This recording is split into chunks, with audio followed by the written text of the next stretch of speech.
এই জন্য অনেকে আমাকে বলেছে যে হুজুর এইসব বিষয় ধরো এগুলো পাগল ছাগল নিয়ে কথা বললে সোনাগাঁদা দরবারের মান মর্যাদা নষ্ট হইব, দরকার নাই। আর বলুন না তো আসি বলতাছি, আবর্জনা দূর করে দিয়েছেন আল্লাহ তাআলা, বলেন আলহামদুলিল্লাহ।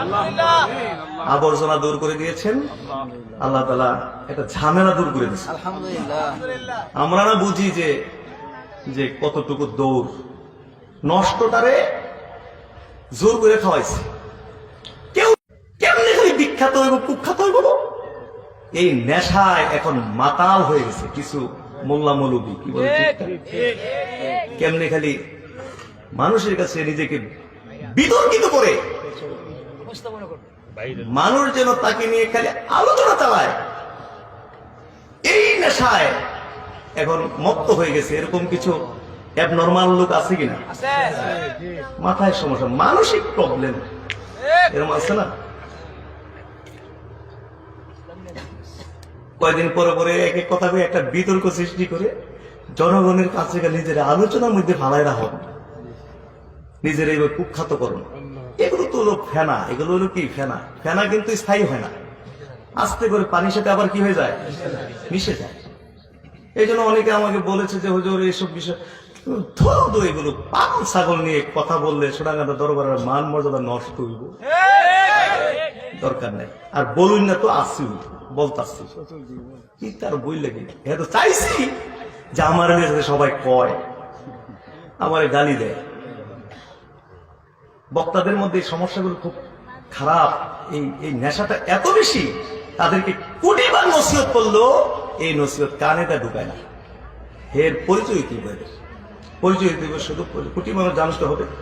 এক এক সময় যদি দেখে যে কোনো বিখ্যাত লোক, যার কি কয় ভিউ নি কয়, এগুলোকে ভিউ বেশি, লক্ষ লক্ষ লোক ভিউ, তারে হয়তো একটা গালি দিয়ে দিলে তো ওর বক্তব্য তো 10 জনও দেখতো না, কিন্তু যারে গালি দিচ্ছে হেরে তো লক্ষ লক্ষ লোক দেখে। তো সবাই ওরে যারা ওদের বক্তব্য যারা শোনে, ওরা বলে যে ওরে বাপরে এই লোকটা কেন রে, আমরা যারা ভালোবাসি এইভাবে গালি দিল। এই লক্ষ লক্ষ লোক আবার তারে কি করে, এই গালাগালি করে। গালি দিলেও খুশি, আবার না চিনলিকে আমার গালি দিছিনি, গালি দিলেও কি সে খুশি। আবার দেখে যে একটা মানুষ বিতর্কিত, হ্যাঁ তার হাতে একটু প্রশংসা করে দিল, আবার কিছু লোকরে এই মানে আলোচনার মধ্যে, তারে নিয়ে আলোচনার মধ্যে ব্যস্ত রাখলো। এই সস্তা জিনিস নিয়ে এই ধরনের কিছু হুজুর আছে আমাদের দেশে, যারা এইসব নেশায় ঘুরে। আল্লাহ তাআলা আমাদের দরবার হলো ইখলাসের দরবার, বলুন আলহামদুলিল্লাহ। আবর্জনা দূর করে দিয়েছেন আল্লাহ তাআলা, বলেন আলহামদুলিল্লাহ। আবর্জনা দূর করে দিয়েছেন আল্লাহ তাআলা, একটা ঝামেলা দূর করে দিয়েছেন আলহামদুলিল্লাহ। আমরা না বুঝি যে কতটুকু দৌড়, নষ্টটারে জোর করে খাওয়াইছে। কেউ নিতে চায় না। আমি বললাম যে আমাদেরকে দিয়ে যারা মাহফিল করাবেন, আমাদের যে নিজস্ব টিম আছে, ওই টিম যাবে, এই টিমই ওয়াজ নসিহত করবে। তো পাঠানোর পরে টিমের মধ্যে অন্তর্ভুক্ত করা হলো। এখন যেখানে পাঠাই খালি বমি করে দেয়, কথা বেশি ভাল লাগে না, কর্কশ আঘাত করে কথা কয়। হুজুর হেরে না, অন্য একজন দেন হুজুর এসে। আমি ধর্মীয় এরম করলে লোক গঠন করবো কেমনি?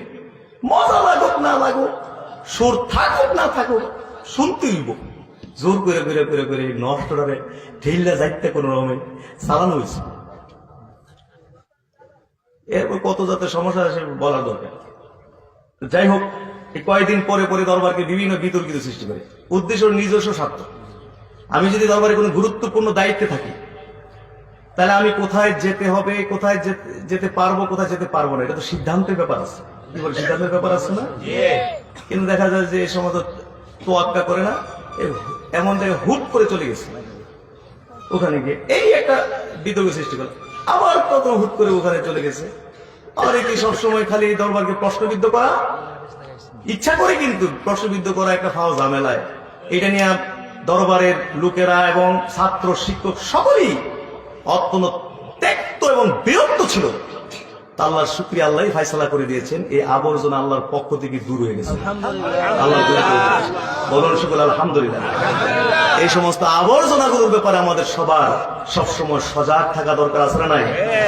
সোনাগান্ধা দরবার কোন বক্তা নির্ভর দরবার না, বলেন আলহামদুলিল্লাহ। কোন ক্যাম্বাসার নির্ভর দরবার না, এই দরবার কোন মুবাল্লিগ নির্ভর দরবার না, এই দরবার বুঝতে পেরেছেন কোন দালাল নির্ভর দরবার না, এ দরবার হলো কোরআন সুন্নাহর দরবার। আলহামদুলিল্লাহ। এই দরবারেরই দেখবেন ফেসবুক ইউটিউবের মধ্যে যদি ভাঙ্গাও ফেলেন 10টা লোক পাবেন না যে সোনাগান্ধা দরবারের গুনগান গাইতেছে, সোনাগান্ধা দরবারের কেরামতি কইতাছে। পাইবেন? ভাঙ্গা ফেললেও পাইবেন। এই দরবার কোন বক্তা নির্ভর দরবার না, বলেন আলহামদুলিল্লাহ। কোরআন সুন্নাহর উপরে দাদা হুজুর কিবলা রহমত থেকে এই পর্যন্ত চলে আসছে, এই জন্য আল্লাহ তাআলা এর বরকত আল্লাহ দিতেছে, বলেন না সুবহানাল্লাহ। কোন কেরামতিও কোন দাদা হুজুরের কেরামতি ওয়াজ করলে সারা রাত শুধু দাদা হুজুরের কেরামতি তো বলা যাবে, কিন্তু কেরামতি দরবার না, কেরামতি বলি না দরবার না।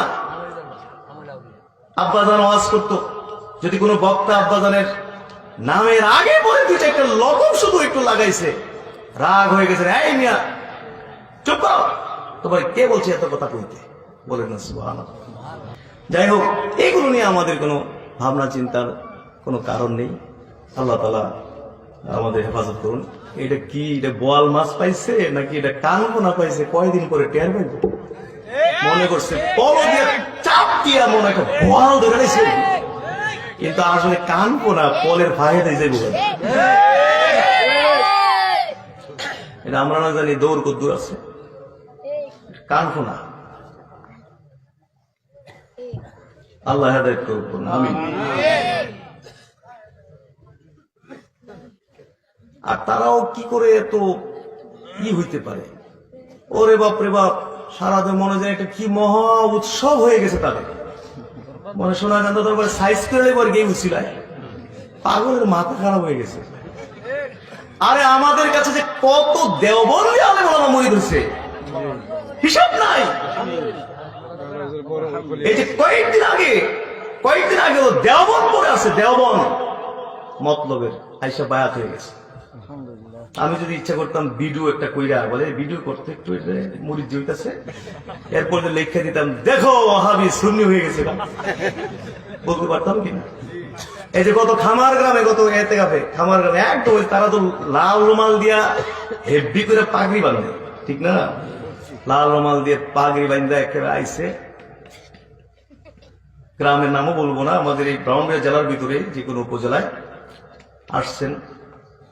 অনেক বলছেন যে হুজুর আমার বাপ দাদারা সব সতরা দরবার শরীফের মুরিদ ছিলেন, আমি সেই ছোটবেলা থেকেই দেওবন্দি ঘরানায় পড়াশোনা করেছি এবং এই পর্যায়ে A to Z।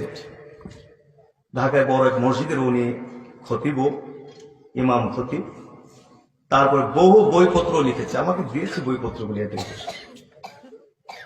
এরপর উনি বলেছে যে আমি স্টাডি করেছি, আমি দেখেছি যে ফুরফুরা সালাহ এটা আসলে সবচেয়ে আমার কাছে খুব ভালো লাগে, এবং চিন্তা করেছি জীবনে যদি কোনোদিন মুরিদ হই তাহলে সোনাগান্ধায় মুরিদ হব, কারণ সোনাগান্ধার কার্যক্রম গুলো আমার ভালো লাগে।